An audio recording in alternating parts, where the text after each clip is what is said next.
ముఖ్యంగా వేదిక మీద ఉన్న పెద్దలు చంద్రశేఖర్ గారికి, తేజస్విని గారికి, రాజు గారికి, రమేష్ గారికి, అలాగే కొండయ్య గారికి అందరికీ పేరు పేరున నా నమస్కారాలు. అలాగే యువత, నా చెల్లెళ్ళు అందరికీ పేరు పేరున నా నమస్కారాలు. మీకు ఇక్కడ ఫస్ట్ టైం ఓటర్స్ ఉంటాం. మరి మీలో అవేర్నెస్ అనేది ఖచ్చితంగా ఉండాలి. ఎందుకంటే ఈ ఏజ్లో మీరు బాగుపడాలన్నా అంటే 18 to 23 years అందరూ కూడా చాలామంది ఫస్ట్ ఓటర్స్ అవుతారు. మీలో అవేర్నెస్ ఉండాలి. అవేర్నెస్ అంటే మీరు ప్రశ్నించే తత్వం ఉండాలి మీలో. అలాగే సాయం చేసి చెయ్యాలి ఉండాలి. పబ్లిక్ స్పీకింగ్ స్కిల్స్ ఉండాలి. మరి ఇవన్నీ తక్కువగా ఉంటాయి మన ప్రాంతంలో. ముఖ్యంగా ప్రశ్నించే తత్వం అంటే మీరు రోడ్లకి ప్రశ్నించగల. మీకు సోషల్ మీడియా ఉంది. సోషల్ మీడియాలో మీకు వచ్చే ఇబ్బందులు దాంట్లో ఫేస్బుక్లో కానీ ట్విట్టర్లో కానీ పోస్ట్ చేయొచ్చు. మరి అలా కాదు. మనం ఏంటంటే ఎక్కువ రీల్స్కి ఇంపార్టెన్స్ ఇస్తాం. 99% రీల్స్ మీద ఉన్న ఇంట్రెస్ట్ పబ్లిక్ అవేర్నెస్ మీద ఉండదు. అలాగే పబ్లిక్ స్పీకింగ్ స్కిల్స్ అంటే మన యువత ముఖ్యంగా మహేష్ బాబు సినిమా వచ్చినప్పుడు, పవన్ కళ్యాణ్ సినిమా వచ్చినప్పుడు రివ్యూ కోసం వస్తారు చూసారా? ఆ రివ్యూ కోసం వచ్చినప్పుడు మైకులు పగిలిపోతాయి. అలా ఇస్తారు స్పీచ్. అంతే కదా? అంతేగాని మనం ఈ రోజు నుంచి కూడా ప్రశ్నించాలి.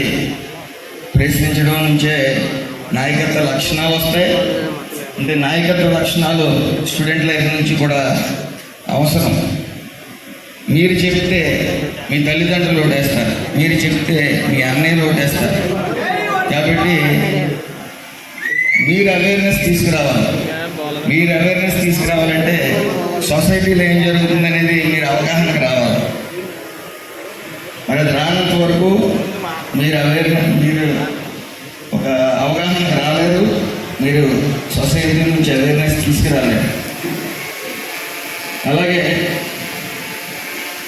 ముఖ్యంగా యువత సోషల్ మీడియాని కరెక్ట్గా యూజ్ చేసుకుంటే పర్వాలేదు, కానీ చాలా మటుకు రాంగ్ వేలో వెళ్తుంది.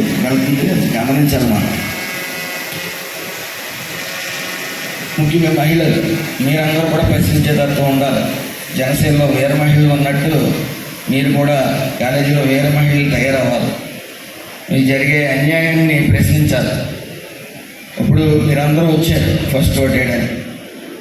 మేము అభ్యర్థించడానికి మేము వచ్చాము. అట్ ద సేమ్ టైం మీరు ఓటేసినండి మీ పని అయిపోయింది అనుకోవడం తప్పు. నేను తప్పు చేస్తున్నప్పుడు నా మీద కూడా పోస్టులు పెట్టాలి. లేకపోతే ఇప్పుడు ఏదో ఏమి ఓటేసాడు అది చూసినండి ఒప్పుపోయాను. అలాగా ఎందుకంటే డప్పు కొడుతుంటే ఇష్టం అవుతుంది రాజకీయ నాయకులకి. జనరల్గా నాకు కూడా అలాగే ఇష్టమైపోద్దేమో. ఇప్పుడు వరకు ఇష్టపడలేదు, కానీ తర్వాత ఈ ఏసీ గదులకి కార్లకి ఎక్కువ ఎడిక్ట్ అవుతాం. కాబట్టి పక్కన డప్పు కొట్టి కూడా చిడతలు, అంటే చిడతలు వాయిస్తూ ఉంటారు కొంతమంది. ఆ చిడతలకి అలవాటు పడతాం నాయకులు అనేవాడు. జనరల్గా అప్పుడు వస్తుంది పోగరు. కాబట్టి మంచి మనం చేసే మంచి మనకి చెప్పకపోయినా మనం చేసే చెడు చెప్పడం నేర్చుకోవాలి. అది చెప్పినంత వరకు ఈ చిడతల బ్యాచ్ని ఎక్కువ నమ్ముకుంటాం. కష్టపడ్డ వాడిని ఓటేసిన వాళ్ళందరినీ దూరం పెడతాం.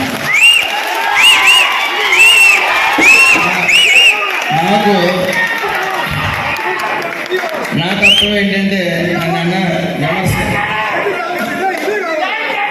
నేను అన్నాడు చేసిన సంబంధంలో అది జనసేన జనసేన ఉంది కాదు. అయితే నువ్వు మధ్యలో జనసేన సబ్జెక్ట్ మర్చిపోయాను. అయితే జనరల్గా నాయకుడికి ఉండే తత్వం, ఆ తత్వం ఎప్పుడు మారుతుందంటే ఈ చిడతల బ్యాచ్ వల్లే మారుతుంది. కాబట్టి నా తత్వం ఏంటంటే విమర్శలు స్వీకరించడం. ఖచ్చితంగా విమర్శలు స్వీకరించాలి. అందులో విమర్శించారంటే అది ఎంతవరకు కరెక్ట్, మనం తప్పు చేస్తున్నామా కరెక్ట్ చేస్తున్నాం అనేది మనం తెలుసుకోవాలి.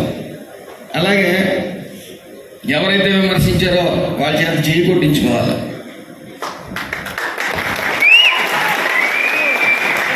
అంతేగాని విమర్శించాడు కదా వీటిని తొక్కేయాలని ఆలోచించుకుంటారు. అలా ఆలోచించి నాయకుడే గత 5 ఏళ్ళు పాలించిన రామచంద్రపురం నాయకుడు. ఆయన ఎవరైనా ప్రశ్నిస్తే అంటే అవినీతికి మారిపోయారు. ఆయన ద్రాక్షారామ గుడి నుంచి మొదలుపెట్టాడు ఆయన అవినీతి. ఆ భీమేశ్వర సాక్షిగా ఆయన దగ్గర నుంచి మొదలెట్టాడు. అయినప్పటికీ అక్కడ కొంతమంది చిడతల బ్యాచ్ తయారైంది. ఆ చిడతల బ్యాచ్ వల్ల ఆయన ఏం చెప్పడం మొదలెట్టాడంటే మీరు అందరూ తెలుసు, ఈ 5 ఏళ్ళు, 5 ఏళ్ళు, 5 ఏళ్ళు, 5 ఏళ్ళు నేనే అనేవాడు. అంతే కదండి, ఉన్నాడా? ఈ 5 ఏళ్ళే పూర్తిగా లేడు. 6 నెలల ముందు రాజమండ్రి పంపించారు. కాబట్టి మీరు ఓటేయగానే మీ పని అవ్వాల, అక్కడి నుంచే మొదలైంది. పొడుస్తూ ఉండాలి. మీరు ఓటేసిన వాళ్ళని మాకేం చేసావు, లేకపోతే ఉద్యోగాలు ఎక్కడిపించావు అనేది మీరు పొడుస్తూ ఉంటే మేము మెలకువగా ఉంటాం. నేను ఇంతకుముందు వరకు పాలిటిక్స్లో కనీసం చిన్న పదవి చేయలేదు. డైరెక్ట్గా ఎమ్మెల్యే అభ్యర్థిగా వచ్చాను.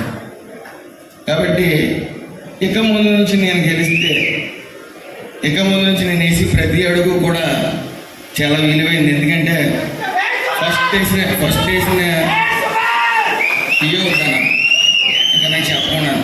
నేను అప్పుడే పోగొట్టాను.